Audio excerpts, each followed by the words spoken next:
BHK, 3 BHK, shops, restaurant, supermarket and commercial. Available for rent in Kolattur.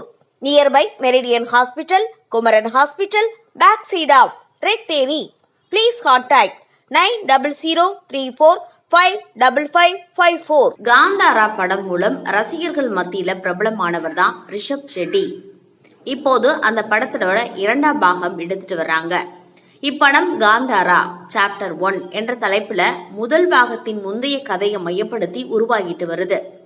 இந்த படத்தோட பணிகள் நடைபெற்று வரும் நிலையில முதல் பாகத்திற்காக சிறந்த நடிகருக்கான தேசிய விருது அறிவிக்கப்பட்டது.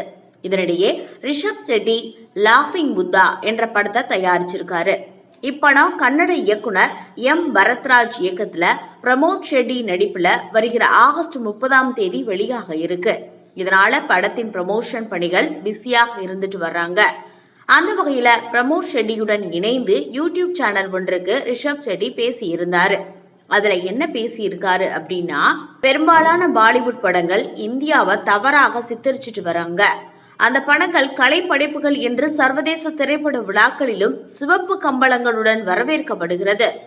என்னை பொறுத்தவரை என் தேசம், என் மாநிலம், என் மொழி ஆகியவை எனக்கு பெருமையான ஒன்று. அதனால பாலிவுட் கலைஞர்கள் ஏன் உலக அளவுல இந்தியாவை பாசிட்டிவா காட்டக்கூடாது? அதைத்தான் நான் செய்ய முயற்சிக்கிறேன் அப்படின்னு சொல்லியிருக்காரு.